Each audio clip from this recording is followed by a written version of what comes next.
শুধু অকারণ পুলকে ক্ষণিকের গান গারে আজি প্রাণ।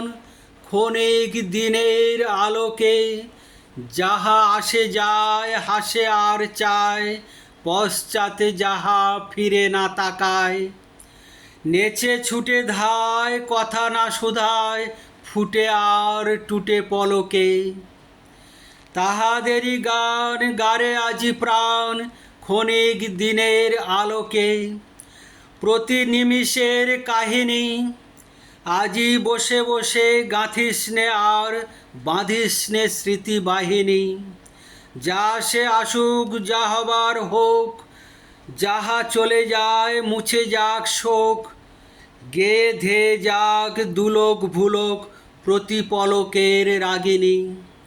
নিমিষে নিমিষে হয়ে যাক শেষ বহি নিমিষের বাহিনী।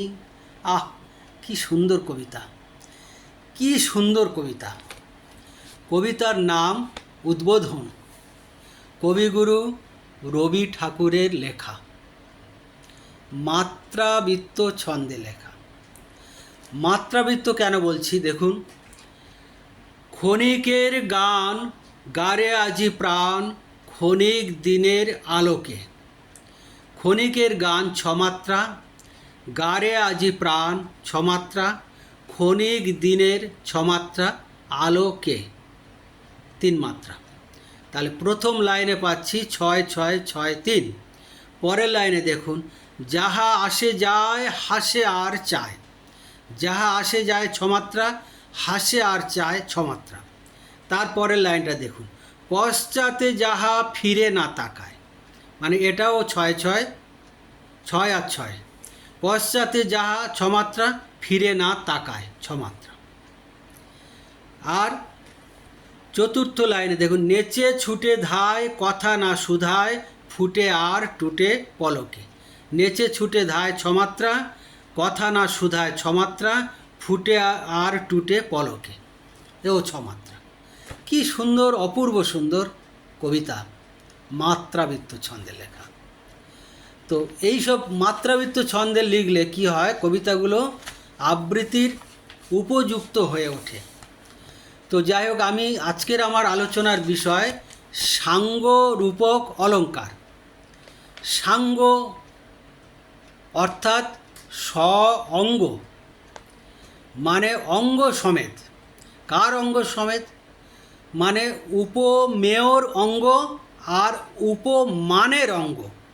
উপমেয় মানে যাকে আমরা তুলনা করছি সেটা উপমেয়, আর যার সাথে তুলনা করছি সেটা উপমান।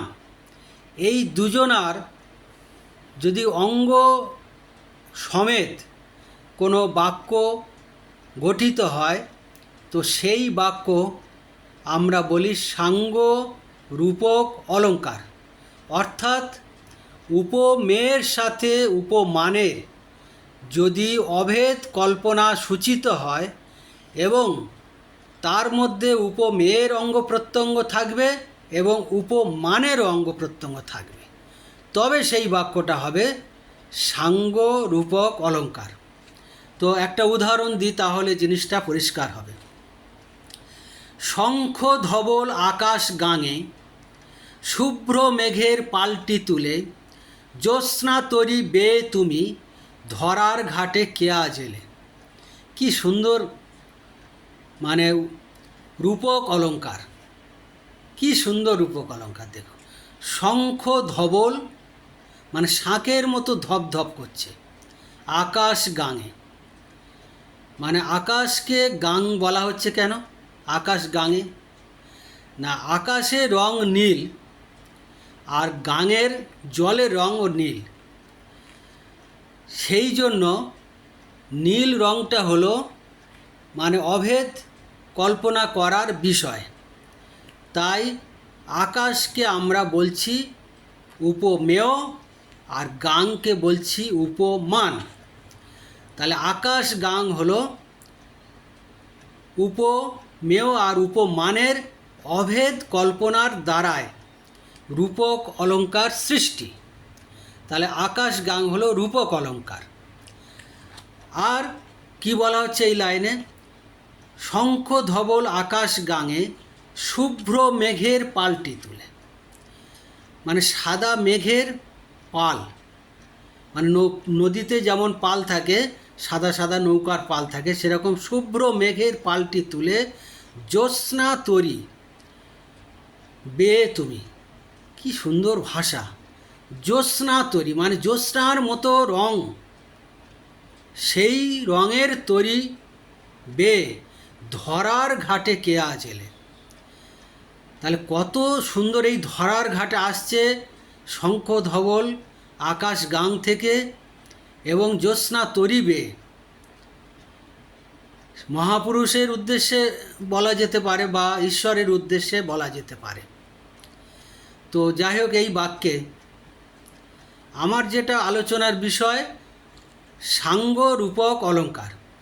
তো আমরা ইতিমধ্যে পেয়েছি আকাশ গাং, অর্থাৎ রূপকটা পেয়ে গেছি। সাঙ্গ রূপক কিনা আমার জানতে হবে। সাঙ্গ বলতে অঙ্গ, অর্থাৎ অঙ্গ সমেত। আকাশের অঙ্গ প্রত্যঙ্গ এই বাক্যে আছে কিনা, আর গাঙেরও অঙ্গ প্রত্যঙ্গ আছে কিনা। তাহলে গাঙের আমরা আকাশের অঙ্গ প্রত্যঙ্গ কী পাচ্ছি? মেঘ আর জ্যোৎস্না, এটা পেয়ে গেলাম আকাশের অঙ্গ প্রত্যঙ্গ। আর গাঙের অঙ্গ প্রত্যঙ্গ কী পাচ্ছি না? পাল আর তরি। হ্যাঁ, জ্যোৎস্না তরি। তাহলে তরি পাচ্ছি গাঙের অঙ্গ প্রত্যঙ্গ, আর পাল, হ্যাঁ বলেছিলাম কি শুভ্র মেঘের পালটি তুলে, তাহলে পালটা হলো গাঙের অঙ্গ প্রত্যঙ্গ। সুতরাং উপমেয় আকাশ এবং উপমান গাং, এই দুটোকে আমরা অভেদ কল্পনা করেছি তাদের অঙ্গ প্রত্যঙ্গ দ্বারা। আকাশের অঙ্গ প্রত্যঙ্গ মেঘ এবং জ্যোৎস্না, আর গাঙের অঙ্গ প্রত্যঙ্গ পাল এবং তরি। তাই এই বাক্যটি হয়েছে সাঙ্গ রূপক অলঙ্কারের উদাহরণ। তো আমি আরেকটা উদাহরণ দিই, তাহলে আরও ভালো লাগবে। নন্দের নন্দন চাঁদ পাতিয়া রূপের ফাঁদ, ব্যাধ ছিল কদম্বের তলে, দিয়ে হাস্য সুধাচার, অঙ্গচ্ছটা আঠা তার, আঁখি পাখি তাহাতে পড়িল। কীরকম না? নন্দের নন্দন চাঁদ, নন্দের নন্দন মানে কৃষ্ণ, চাঁদের অর্থাৎ চাঁদের মতো সুন্দর দেখতে কৃষ্ণ করেছি কি? পাতিয়া রূপের ফাঁদ, মানে রূপের ফাঁদ পেতে ব্যাধ ছিল কদম্বের তলে, অর্থাৎ ব্যাধের মতো কদম গাছের তলায়, হ্যাঁ কী করছে? রূপের ফাঁদ পেতে আছে। কেন না? সে জানে যে এই রাস্তা দিয়ে শ্রীমতী রাধিকা প্রত্যেক দিন যমুনার ঘাটে জল আনতে যায়, তাই তার সাথে প্রেম করার জন্য কি করেছে? রূপের ফাঁদ পেতে আছে। আর কি করেছে? দিয়ে হাস্য সুধাচার, মানে তার কৃষ্ণের হাসি এত সুন্দর হাসি যে সুধার মতো চার, সুধাচার, সেই রকম সুন্দর হাসি নিয়ে, আর পাতিয়া রূপের ফাঁদ, এবং রূপের ফাঁদ পেতে কি করলো? অঙ্গচ্ছটা আঠা তার, এবং তার যে অঙ্গভঙ্গি, সেই অঙ্গভঙ্গি আঠার মতো, যেমন আঠাতে কীটপতঙ্গ আটকে যায়, তেমনি তার ভাবভঙ্গিতে, তার রূপের ফাঁদে এবং তার হাস্যমুখ দেখে শ্রীমতী রাধিকা যাতে তার রূপের ফাঁদে পড়ে, এবং অঙ্গচ্ছটা আঠা তার, সেই আঠাতে যাতে আটকে যায়। তাহলে তাই হলো। পরের লাইনে বলছে কি? আঁখি পাখি তাহাতে পড়িল। আঁখি অর্থাৎ শ্রীমতী রাধিকার আঁখি, চোখ পাখির মতো, যেমন পাখি পড়ে, মানে তেমনি শ্রীমতী রাধিকার চোখ তার ফাঁদে পড়ল। তাহলে এই যে সুন্দর বাক্যটা কি বললো? আরেকবার পড়ি। নন্দের নন্দন চাঁদ পাতিয়া রূপের ফাঁদ, ব্যাধ ছিল কদম্বের তলে, দিয়ে হাস্য সুধাচার, অঙ্গচ্ছটা আঠা তার, আঁখি পাখি তাহাতে পড়িল। তাহলে কাকে আমরা তুলনা করছি? তুলনার বিষয়কে না নন্দের নন্দন অর্থাৎ কৃষ্ণ। কার সাথে তুলনা করছি? মানে ব্যাদের সাথে। কেন ব্যাদের সাথে তুলনা করলাম? মানে তুলনা না, অভেদ কল্পনা বলা যেতে পারে। কেন অভেদ কল্পনা করলাম? না, ব্যাদ কি করে? ব্যাদ হচ্ছে শিকার করার জন্য জঙ্গলের মধ্যে যেখানে হরিণ গাছের পাতায় খেতে পাচ্ছে না, সেই পাতার ডালপালা ও করে কি নিচে ভেঙে পেতে মাটিতে বিছিয়ে রাখে আর বিভিন্ন রকম ফাঁদ পাতে। এছাড়া ব্যাদ কি করে? গাছের পিছনে দাঁড়িয়ে মানে তীর ধনুক নিয়ে হরিণকে শিকার করার জন্য থাকে। তো সেই রকম কৃষ্ণ আজকের রাধিকাকে শিকার করার জন্য ব্যাধের মতো ফাঁদ পেতেছে। কীরকম ফাঁদ? না, নন্দের নন্দন চাঁদ পাতিয়া রূপের ফাঁদ, ব্যাধ ছিল কদম্বের তলে, দিয়ে হাস্য সুদাচার, অঙ্গচ্ছটা আঠা তার, আঁখি পাখি তাহাতে পড়ে। তাহলে কৃষ্ণকে আমরা ব্যাধের সাথে অভেদ কল্পনা করলাম কেন? না, ব্যাধ যা যেরকম শিকার ধরার জন্য তার যা আচার আচরণ, সেই আচার আচরণটা শ্রীকৃষ্ণ এখানে করেছে। তাই ব্যাধ হলো উপমান, অর্থাৎ যার সাথে তুলনা করছি। আর উপমেয় হচ্ছে কৃষ্ণ, মানে যাকে তুলনা করছে। তাহলে কৃষ্ণ উপমেয় আর ব্যাধ উপমান। তাহলে আমি একটা রূপক অলঙ্কার অলরেডি পেলাম, কিন্তু এটা সাঙ্গরূপক কখন হবে?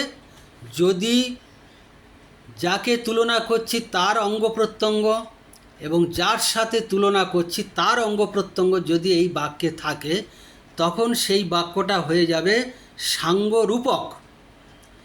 তাহলে আমরা প্রথম পেলাম ব্যাধ আর নন্দের নন্দন, এটা হলো রূপক। ব্যাধকে আমরা কৃষ্ণকে আমরা ব্যাধের সাথে অভেদ কল্পনা করছি, তাহলে রূপক হলো।